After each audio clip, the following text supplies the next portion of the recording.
बिस्मिल्लाहिर्रहमानिर्रहीम। अस्सलाम वालेकुम स्टूडेंट्स, आज हम chapter 4 work energy and power की न्यूमेरिकल प्रॉब्लम्स को करेंगे। तो हमारे पास न्यूमेरिकल नंबर 1 है 4.1। A machine gun fires 6 bullets per minute. तो नंबर ऑफ़ बुलेट्स 6 हैं और 1 मिनट में हमारे पास 6 बुलेट्स उसको फायर करती है। तो डाटा में जो हमें पहली चीज़ दी गई है वो 6 बुलेट्स हैं और वो 1 मिनट में है। तो हम इसको किस तरह से लिख सकते हैं? Number of bullets divided by time, क्योंकि 6 बुलेट्स हैं और 1 मिनट में, यानी कि 6 बुलेट्स। मिनट के ऊपर नेगेटिव का साइन है तो हम यहाँ पर नीचे लाके इसको पॉजिटिव कर सकते हैं। अगर हम इसको सेकंड्स में चाहते हैं तो हमें ये देखना होगा कि 1 मिनट में कितने सेकंड्स होते हैं। तो स्टूडेंट्स 1 मिनट में आपको पता है 60 सेकंड्स होते हैं, तो हम इसको 60 से डिवाइड कर सकते हैं, फिर ये सेकंड्स में आ जाएगा। जब हम इसको डिवाइड करते हैं 6 को 60 से तो हमारे पास 0.1 आता है। इसका मतलब है 0.1 बुलेट 1 सेकंड में वो फायर करता है। अब इस n डिवाइड बाई टी को हम सिंपल इस n की फॉर्म में भी लिख सकते हैं। ये n बता रहा था बुलेट्स को और t बता रहा था पर मिनट। इसके बाद डाटा में क्या चीज़ गिवन है? If of a velocity of 700 meter per second. तो वेलोसिटी हमारे पास है 700 मीटर पर सेकेंड। उसके बाद है if each bullet has a mass of 40 gram. तो मास हमें गिवन है 40 ग्राम का। और then find power developed by the gun. तो हमें पावर को फाइंड आउट करना है। अब मैथ्स हमारे पास ग्राम में है तो स्टूडेंट्स आप ग्राम को किलोग्राम में चेंज करेंगे और ग्राम से किलोग्राम में जाने के लिए हम 1000 से डिवाइड करवाते हैं। जब हम 40 को 1000 से डिवाइड करवाएं तो हमारे पास आता है 0.04 kg। जब आप किलोग्राम से ग्राम में जाते हैं तो मल्टीप्लाई बाय 1000 करवाते हैं और जब ग्राम से किलोग्राम में जाते हैं तो डिवाइड बाय 1000 करवाते हैं। तो अब यहाँ पर आपको पावर फाइंड आउट करनी है। पावर का फॉर्मूला आपने स्टूडेंट्स पढ़ा है वर्क डिवाइड बाय टाइम। आपने पावर का ये फॉर्मूला पढ़ा है। तो यहाँ पर आपको मैंने ये चीज़ इस चैप्टर में बताई हुई है कि वर्क डन एनर्जी के इक्वल होता है। तो हम यहाँ पर लिख सकते हैं एनर्जी डिवाइडेड बाय टाइम। अब वो जो एनर्जी है ये भी हमने देखा था, वो कोई भी हो सकती है, वो पोटेंशियल हो सकती है, काइनेटिक हो सकती है, अकॉर्डिंग टू द डाटा जो हमें गिवन है या अकॉर्डिंग टू द कंडीशन अगर हम किसी भी सिस्टम की बात कर रहे हैं। तो यहाँ पर हमारे पास मास और वेलोसिटी गिवन है और काइनेटिक एनर्जी के अंदर मास और वेलोसिटी दोनों टर्म्स इंक्लूड होती हैं। तो हम यहाँ क्या लिख सकते हैं 1/2 mv², यानी एनर्जी की जगह हम काइनेटिक एनर्जी, और ये डिवाइड हो रहा है टाइम से। अब टाइम किसके इक्वल है? स्टूडेंट्स आपने एक फार्मूला पढ़ा हुआ है फ्रिक्वेंसी का, n is equals to 1/t, यानी कि number of oscillation in 1 second हमारे पास जो है वो फ्रिक्वेंसी होती है। तो हमारे पास यहाँ पर भी नंबर ऑफ़ ऑसिलेशंस की ही बात हो रही है। यहाँ पे हम बुलेट की बात कर रहे हैं कि 1 मिनट में कितनी बुलेट्स जो हैं वो निकलती हैं। तो हम कह सकते हैं कि 1 सेकंड में जितनी बुलेट्स बाहर निकल रही हैं वो हमारे पास n है। तो हम इसे t की जगह यहाँ पर n पुट करवा सकते हैं 1/2 mv²। तो यहाँ पर 1/t है तो 1/t की जगह हम क्या पुट करवा सकते हैं n 1/2 mv² multiply by n। और ये आपने पावर का फॉर्मूला यहाँ पर यूटिलाइज़ करना है। तो आप अब इसमें वैल्यूज़ पुट करवाएंगे इन दिस फार्मूला। जब हम वैल्यूज़ पुट करवाते हैं तो p इज़ इक्वल्स टू 1/2 वैसे आएगा, मैथ्स की जगह हम पुट करवाएंगे 0.04। वेलोसिटी हमारे पास 700 है, वेलोसिटी का स्क्वायर यानी 700 का स्क्वायर n हमारे पास हमने निकाला था 0.1 बुलेट पर सेकेंड, तो हम यहाँ लगाएंगे 0.1। आप 700 का स्क्वायर करें तो आपके पास आएगा 49, उसके आगे 4 ज़ीरोज़ आएंगे यानी 490,000 आएगा। उसको फिर आप 0.1 से मल्टीप्लाई करेंगे, उसको फिर आप 0.04 से मल्टीप्लाई करेंगे और जो आपके पास कम्प्लीटली आंसर आएगा उसको आप 2 से डिवाइड करेंगे। तो स्टूडेंट्स आपके पास आंसर आता है 980। और हम पावर का यूनिट क्या होता है? पावर का फॉर्मूला हमने पढ़ा था work divide by time. Work और एनर्जी का यूनिट जाउल होता है और नीचे सेकंड है तो सेकंड ऊपर आएगा तो जाउल पर सेकंड। तो वर्क का हमारे पास यूनिट इसका आएगा जाउल पर सेकंड। और ये भी इसका आंसर ठीक है। अगर आप चाहें तो इस यूनिट को चेंज कर सकते हैं। आपको पता है कि 1 जाउल पर सेकंड इक्वल होता है वॉट के। हम पावर का डायरेक्टली यूनिट भी इस्तेमाल करते हैं तो हम यहाँ लिख सकते हैं 980 watt which is the unit of power. तो हम यहाँ पे रिजल्ट लिख सकते हैं कि power developed by the gun will be 980 watt. तो स्टूडेंट्स रिजल्ट लाजमी लिखा करें। आपने डाटा में से ही लास्ट स्टेटमेंट उठानी होती है जो चीज़ उन्होंने फाइंड आउट करने के लिए दी होती है। डाटा, फार्मूला, कैलकुलेशन, रिजल्ट सारे स्टेप्स करेंगे तो आपको पूरे नंबर मिलेंगे। 4.2 में देखिए, a family uses 10 kilowatt of power. एक फैमिली की जो रिक्वायर्ड पावर है वो 10 किलोवाट है। Direct solar energy is incident on horizontal surface at an average rate of 300 वाट पर मीटर स्क्वायर। तो हमारे पास जो उसकी इंटेंसिटी है, सोलर इंटेंसिटी, वो 300 वाट पर स्क्वायर मीटर है। उसके बाद if 75% of this energy can be converted into useful electrical energy, तो कन्वर्जन ऑफ एफिशिएंसी, हमारे पास कन्वर्जन ऑफ एनर्जी की एफिशिएंसी कितनी है, वो हमारे पास 75% है। How large area is needed to supply 10 kilowatt, तो हमारे पास अब जो दूसरी पावर है वो हमारे पास दी गई है 10 किलोवाट। तो स्टूडेंट्स ये पावर और ये पावर सेम है, हमें एरिया को कैलकुलेट करना है और जो एरिया का फॉर्मूला हम इसके अंदर यूटिलाइज़ करेंगे वो हमारे पास है। तो स्टूडेंट्स आप इन दोनों फार्मूला में से, ये मैंने उसकी मैथमेटिकल फॉर्म लिख दी है और ये मैंने उसकी वैसे लिख दी है स्टेटमेंट की फॉर्म में। टोटल पावर नीडेड हमारे पास कितनी है, पी जो कि हमें दी गई थी 10 किलोवाट, और किलो का मतलब पता है आपको 10 की पावर 3 होती है या 1000 होता है। तो यहाँ पर हमें पी की वैल्यू तो पता है जो कि है 10 मल्टीप्लाई 10⁻³ वाट। अब ये जो useful power per unit area, हमें इसकी वैल्यू नहीं पता। तो इसकी वैल्यू निकालने के लिए हम क्या करेंगे, हमें मल्टीप्लाई करना होगा 75% को 300 वाट के साथ, जो कि हमें इंटेंसिटी दी गई है। तो पी डैश या useful power per unit area हमारे पास आएगी 75% है।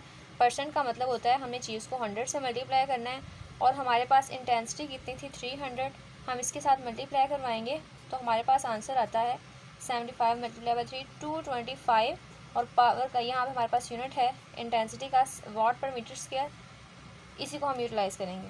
तो अब इस फॉर्मूले के अंदर हमें पुट करवाना है, इसे नाम दे दें इक्वेशन 1 का। पुट इन 1 हमें क्या पुट करवाना है, area is equals to P, वो ओरिजिनल वैल्यू।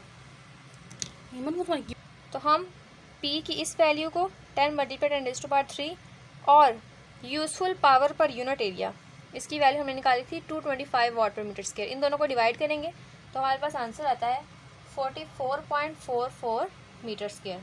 तो ये वो एरिया है जो हमें रिक्वायर्ड है, जो हमें 10 किलोवाट को सप्लाई करने के लिए चाहिए। अब यहाँ पर आप ये ध्यान रखें कि P आपके पास पावर रिक्वायर्ड है, P डैश वो पावर है जो यूज़ हुई है पर यूनिट एरिया। आपको P की वैल्यू गिवन है, P डैश की वैल्यू निकालने के लिए आप एफिशिएंसी को इंटेंसिटी, बकाया जो दोनों डाटा में चीज़ें हैं उन दोनों को मल्टीप्लाई करें और आपके पास आंसर आ जाएगा। अब स्टूडेंट्स इसकी एक आसान अप्रोच ये, अगर आपको ये इंग्लिश वाला जितना पार्ट है जो मैंने थ्योरेटिकल लिखा है, अगर आप इसे स्किप करना चाहें तो आप इसे कर सकते हैं। मैंने जस्ट इसको आपकी अंडरस्टैंडिंग के लिए लिखा है। आप जस्ट इस presentation P I eta P dash A और ये डायरेक्ट फार्मूला और वैल्यूज पुट करवाएं तो भी आपका न्यूमेरिकल बिल्कुल ठीक होगा। और ये याद रखिएगा, ये आपके पास डाटा है, ये फार्मूला है और ये वैल्यूज़ हैं, ये कैलकुलेशंस हैं, ये सोल्यूशन है और ये आपके पास रिजल्ट है। तो स्टूडेंट्स एक न्यूमेरिकल मैक्सिमम 5 नंबर का या 3 नंबर का आता है आपके पास फर्स्ट ईयर के अंदर। तो अगर आप ये सारे स्टेप्स फॉलो करें, ये 5 स्टेप्स हैं, तो इंशाल्लाह आपको पूरे नंबर मिलेंगे। उसके बाद थर्ड वाला हमारे पास the mass of the earth is 6.0 multiply 10⁻24 kg, ये वैल्यू फिक्स होती है। And mass of the sun is 1.99 multiply 10⁻30 kg। आपको 2 हेवनली बॉडीज़ के मैसेज दिए गए हैं। The sun is 160 million kilometre away from the earth, और सूरज का ज़मीन से फासला इतने मिलियन किलोमीटर है। Find the value of gravitational potential energy of the earth. तो स्टूडेंट्स आपने एक फार्मूला पढ़ा था एब्सोल्यूट पोटेंशियल एनर्जी का, उसको आप यूज़ करेंगे। स्टूडेंट्स ये डाटा आपको गिवन है कि दोनों ही हेवनली बॉडीज़ है, तो हम कैपिटल एम का इस्तेमाल कर रहे हैं। मास ऑफ द सन ये है, मास ऑफ द अर्थ ये है, और सन और अर्थ के दरमियान फासला 160 मिलियन किलोमीटर है। तो आप इन डाटा की तीनों चीज़ों को लिखेंगे और आपको यू फाइंड आउट करना है, यानी ग्रेविटेशनल पोटेंशियल एनर्जी। अब स्टूडेंट्स यहाँ पे कुछ कन्वर्जन्स रिक्वायर्ड है, ये केजी में यूज़ करेंगे। मिलियन 160 मल्टीप्लाई बाय मिलियन का मतलब है कि आप 1 के साथ 6 ज़ीरो लगाएंगे, 1 2 3 4 5 6, और किलो का मतलब है कि 1 के आगे 3 ज़ीरोज़ आएंगे और 7 मीटर। अब यहाँ पे आप ये भी कर सकते हैं, किलो की जगह 10 की पावर 3 लगा दें, मिलियन की जगह 10 की पावर 6 लगा दें, तो भी ठीक होगा। आप जब इन्हें मल्टीप्लाई करेंगे तो आपके पास आंसर आएगा 160, 1 2 3 4 5 6 7 8 9, 1 2 3 4 5 6 7 8 9 मीटर। आप चाहें तो साइंटिफिक नोटेशन में कर लें, अगर नहीं भी करना चाहते तो भी ये ठीक है। तो अब एब्सोल्यूट पोटेंशियल एनर्जी का फॉर्मूला हमारे पास क्या है, तो आपके पास फॉर्मूला है -G small m capital M divide by R। अब ये स्मॉल एम और कैपिटल एम उस केस में था जब हेवनली बॉडी थी हमारे पास अर्थ, और अर्थ के ऊपर कोई ऑब्जेक्ट प्रेजेंट था और हम कहते थे इन दोनों के दरमियान डिस्टेंस आर है। अब ये बड़ी बॉडी के लिए हम कैपिटल एम, अर्थ के लिए इस्तेमाल करते थे, स्मॉल के लिए स्मॉल एम। अब दोनों ही हमारे पास बड़ी बॉडीज़ हैं, तो इस फॉर्मूले के अंदर स्मॉल एम की जगह भी एम ई आएगा और कैपिटल एम की जगह भी कैपिटल एम ही आएगा, और साथ हम एस लगाएंगे। दो बॉडीज़ हमारे पास इस केस में सन और अर्थ हैं। फिर हमारे पास आर, उन दोनों के दरमियान फासला था, यहाँ पे भी आर ही आएगा, माइनस जी जो कि कांस्टेंट है, उसकी वैल्यू फिक्स है, वो हमें ज़ुबानी याद होनी चाहिए।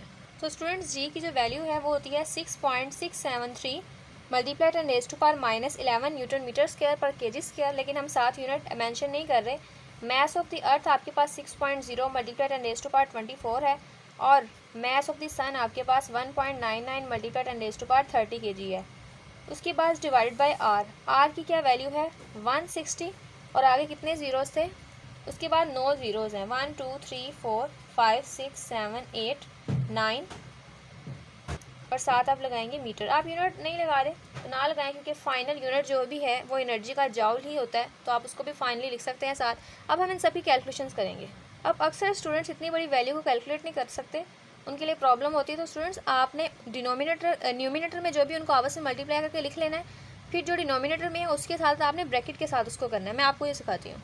सबसे पहले आपके पास है 6.673 मल्टीप्लाई 10⁻⁻11, तो आप लिखेंगे 6.673 मल्टीप्लाई 10 की पावर, आप स्टूडेंट्स EXP इससे लगा सकते, इसे प्रेस करने से 10 की पावर E की पावर है हमारे पास -11, वो मेंशन करेंगे, फिर ब्रैकेट लगाएं, हर चीज़ को ब्रैकेट के अंदर बंद करें, मल्टीप्लाई, और हम मल्टीप्लाई कर रहे हैं mass of the earth 6.0 multiply 10⁻10⁻, दोबारा फिर से आप EXP के साथ लगाएंगे 24, फिर आप मल्टीप्लाई करेंगे इसको मैस ऑफ द सन के साथ, और वो है 1.99 मल्टीप्लाई 10⁻30, तो आपके पास आंसर आता है 7.967562 मल्टीप्लाई 10⁻44, और डिवीजन में आपके पास यही था 160 और उसके आगे 9 ज़ीरो।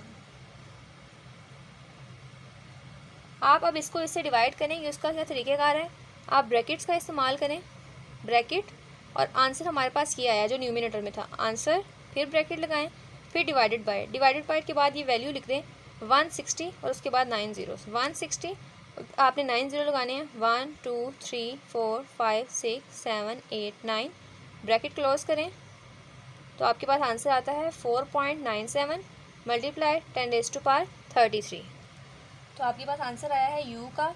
ये नेगेटिव का साइन वैसे ही साथ आएगा, और अभी आपने कैलकुलेट किया 4.97 मल्टीप्लाई 10⁻33, और यही हमारे पास एब्सोल्यूट पोटेंशियल एनर्जी या ग्रेविटेशनल पोटेंशियल एनर्जी का आंसर था जो हमने फाइंड आउट करना था।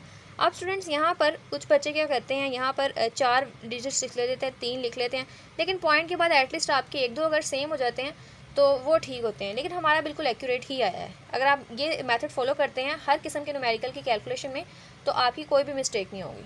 तो आपका इसका रिजल्ट खुद से मेंशन कर सकते हैं, the value of the gravitational potential energy will be -4.97 multiply 10⁻33, और जो नेगेटिव साइन है ये बताता है, आप इससे भी लिखेंगे the negative sign shows that earth's gravitational field is attractive, तो ये रिजल्ट में आप मेंशन करेंगे। अब चलते हैं न्यूमेरिकल 4.4 की तरफ। 4.4 का डाटा देखिए, एन ऑब्जेक्ट वेगिंग, एक ऑब्जेक्ट जिसका वेट हमारे पास 98 न्यूटन है, is drop from a height of 10 metre, और जिस हाइट से वो ड्रॉप किया गया वो 10 मीटर है। Its speed just before hitting the ground is 12 metre per second, और इसकी स्पीड जब ये ग्राउंड को हिट करने वाला होता है वो होती है 12 metre per second. What is the frictional force, हमें फ्रिक्शनल फोर्स को फाइंड आउट करना है। तो स्टूडेंट्स आपको फ्रिक्शनल फोर्स निकालने के लिए वर्क को डिस्टेंस से डिवाइड करना पड़ेगा, जो कि हमारे पास हाइट इस टाइम 10 मीटर है। अब जो वर्क डन है इसकी वैल्यू हमारे पास नहीं है, ये हमारे पास वेट है। वेट और वर्क डन दोनों डिफरेंट चीज़ें हैं। तो वर्क डन को निकालने के लिए आप फार्मूला इस्तेमाल करेंगे, वर्क डन इक्वल होता है एनर्जी के, और यहाँ पर हमारे पास एनर्जी लॉस हो रहा है, और वो क्यों हो रहा है, क्योंकि हमने किसी ऑब्जेक्ट को थ्रो किया किसी हाइट से। जब भी किसी चीज़ को किसी हाइट से थ्रो किया जाता है तो इस पॉइंट पर इसमें पोटेंशियल एनर्जी प्रेजेंट होती है, इस पर काइनेटिक एनर्जी प्रेजेंट होती है। जब ये स्ट्राइक कर देता है तो उसके अंदर फिर से पोटेंशियल एनर्जी प्रेजेंट होती है। अब उन्होंने सिर्फ इतने से पार्ट की बात की है, जब उसको थ्रो कर दिया गया है, यानी काइनेटिक एनर्जी थी पहले, उसके बाद हमारे पास क्या थी, पोटेंशियल एनर्जी। तो काइनेटिक एनर्जी और पोटेंशियल एनर्जी दोनों इसमें आएंगी, और जो बाद में वाली एनर्जी है वो पोटेंशियल थी और उससे पहले काइनेटिक एनर्जी थी। तो एनर्जी लॉस किसके इक्वल होगा, potential energy minus kinetic energy के। अब आप चाहें तो पोटेंशियल और काइनेटिक एनर्जी की सेपरेटली वैल्यूज़ कैलकुलेट करके इस फॉर्मूले के अंदर पुट कर लें और फिर उसको दोबारा पुट कर लें, चाहे डायरेक्ट आप इसमें कर लें, ये आपकी मर्ज़ी है। तो हम पोटेंशियल एनर्जी की वैल्यू निकालते हैं। पोटेंशियल एनर्जी का फॉर्मूला हमारे पास होता है mgh। अब mgh के अकॉर्डिंग हमारे पास मैस भी नहीं है, तो मैस को निकालने के लिए हम क्या करेंगे, टू फाइंड मैस, एक हमें काइनेटिक एनर्जी का भी फॉर्मूला जो हमारे पास है 1/2 mv²। इन दोनों में भी हमें मैस रिक्वायर्ड है, तो अब हम मैस का फॉर्मूला निकालेंगे। इसको स्टूडेंट्स कंफ्यूज मत करें, ये इक्वेशन 1 थी जिसके लिए हमें वर्क डन चाहिए था, वर्क डन के लिए हमें एनर्जी रिक्वायर्ड हुई है, इक्वेशन 2 है। अब पोटेंशियल एनर्जी की अंदर पुट करेंगे ताकि हम इक्वेशन 2 में पुट कर सकें, तो उसकी इक्वेशन 3 है, ये हमारे पास इक्वेशन 4 है। तो अब हम मैस निकालेंगे। मैस को निकालने के लिए हमारे पास वेट गिवन है, जब भी वेट गिवन हो तो हम मैस निकाल सकते हैं। W = mg, जी इधर मल्टीप्लाई है, इधर आके डिवाइड हो जाएगा, W / G = m। तो अब आप मैस कैलकुलेट कर सकते हैं। W की वैल्यू है 98 और G की वैल्यू फिक्स 9.8। मैस आप निकालेंगे, 98 को 9.8 से डिवाइड करें तो आपके पास आता है 10। तो मैस आपके पास आया है 10 kg। अब put the value of mass in equation 3 और 4, फिर उसको हम पुट करेंगे 2 में। पोटेंशियल एनर्जी इक्वल है हमारे पास mgh के, मैस हमारे पास 10 है, G की वैल्यू 9.8 है, H की वैल्यू फिक्स जो कि 10 है। जब आप इन सबको मल्टीप्लाई करेंगे तो आपके पास वैल्यू आती है 980 और एनर्जी का यूनिट है हमारे पास जॉल। अब आप किसके अंदर पुट करेंगे, इक्वेशन 3 में पुट कर चुके हैं, 4 में करेंगे। Kinetic energy = ½ mv²। m की वैल्यू आपके पास है 10 और v की वैल्यू आपके पास क्या है 10, v की वैल्यू है 12 का स्क्वायर, क्योंकि v का स्क्वायर था। 12 का स्क्वायर करें 144 आएगा, उसको 10 से मल्टीप्लाई करें 40 आएगा, फिर उसको 2 से डिवाइड करें तो आपके पास आता है 720 और एनर्जी का यूनिट है जाउल। तो काइनेटिक एनर्जी की वैल्यू है 720 जाउल। अब आप इन दोनों वैल्यूज़ को पुट करवाएंगे इक्वेशन 2 में, और पोटेंशियल एनर्जी की वैल्यू आपके पास है 980 जाउल, काइनेटिक एनर्जी की वैल्यू है 720 जाउल। माइनस करें तो आपके पास आता है 260 जाउल। तो ये वर्क डन की वो वैल्यू है जिसको आप पुट करवाएंगे फ्रिक्शनल फोर्स के फॉर्मूला में, और एच की वैल्यू जो कि 10 मीटर उसको पुट करवा के आपके पास रिजल्ट आ जाएगा। तो पुट करवाएं 1 में, 260 को 10 से डिवाइड करें तो आपके पास आता है 26, और फ्रिक्शनल फोर्स है, फोर्स का यूनिट हमारे पास न्यूटन होता है, तो हम यहाँ लिख सकते हैं फ्रिक्शनल फोर्स की वैल्यू हमारे पास 26 न्यूटन आई है, और यही रिज़ल्ट है। तो आप इसका रिजल्ट लिखेंगे, frictional force will be 26 newton. 4.5 students आपके पास क्या है, हाँ 75 watt fan is used for 8 hours daily for 30 days. तो पावर है हमारे पास फ़ैन की 75 वाट और इस्तेमाल होता है 8 आवर्स के लिए। टाइम हमारे पास है 8 घंटे फॉर 30 डेज़। तो नंबर ऑफ़ डेज़ या डी हमारे पास हैं 30। Energy consumed in electric units, हमने पहली चीज़ जो फाइंड आउट करनी है एनर्जी कंज्यूम्ड यानी ई। दूसरी चीज़ हमने फाइंड आउट करनी electricity bill if one unit cost 22.5। तो हमने बिल को भी फाइंड आउट करना है किस केस में, अगर हमारे पास एक यूनिट की जो कीमत है वो 22.5 रुपीज़ है। तो पहले हम एनर्जी निकालेंगे। स्टूडेंट्स आपने फॉर्मूला पढ़ा है पावर का, P = energy divide by time. अगर आपको एनर्जी चाहिए तो आप P को T से मल्टीप्लाई करवा देंगे, T को इधर ला कर मल्टीप्लाई करवा दें, और साथ हम D से मल्टीप्लाई इसलिए करवा रहे हैं, ये तो पावर और टाइम आ रहा है एक दिन का, लेकिन अगर आपको नंबर ऑफ़ डेज़ 30 चाहिए इसलिए हम D से यानी 30 से भी साथ मल्टीप्लाई करवा देंगे। तो P की वैल्यू 75 और T हमारे पास है 8 घंटे और डेज़ हमारे पास 30 हैं। तो आप इसे मल्टीप्लाई करवाएं, आपके पास आता है 18,000 वाट। वाट पावर का यूनिट है और टाइम हमारे पास 8 घंटे थे, वाट आवर दिखेंगे यहाँ पे, डेज़ का कोई यूनिट नहीं है ऑब्वियसली। तो ई की वैल्यू आपके पास ये आती है। अब आपने ये देखना है कि 1 किलोवाट एक यूनिट के इक्वल है। आप इसको साइंटिफिक नोटेशन में अगर करें तो 1000 की जगह 18 × 10⁻³ आ जाएगी, और 1000 की जगह आप किलो लगा सकते हैं। तो आपके पास आता है 18 किलोवाट आवर, जो कि किलोवाट आवर इक्वल है यूनिट के। तो आपके पास कितने यूनिट्स आते हैं, 18 यूनिट्स। एनर्जी 18 यूनिट्स सर्व होगी इसके अंदर और सेकंड चीज़ आप लोगों ने क्या फाइंड आउट करनी थी, बिल। तो अगर हम बिल चाहते हैं तो जितनी एनर्जी के जितने यूनिट्स हैं टोटल हमारे पास 18 यूनिट्स को कितनी प्राइस है एक यूनिट की, टोटल यूनिट 18 है, एक यूनिट की प्राइस 22.5 है, तो हमें 18 यूनिट्स की का जो बिल चाहिए, तो आप मल्टीप्लाई करें 18 को 22.5 के साथ, तो आपके पास आंसर आता है 405। तो इतने रुपीज़ आपके पास बिल आएगा 18 यूनिट्स का। अगर 75 वाट की पावर का फ़ैन रोज़ 8 घंटे के लिए चलता है और वो पूरा महीना चलता रहता है, तो आपको ये बिल आएगा। तो आप इस तरह से रिजल्ट खुद से बना सकते हैं। Energy consumed in electric units will be 18 units. Electricity bill if 1 unit cost 22.5 then the electricity bill will be 405 rupees.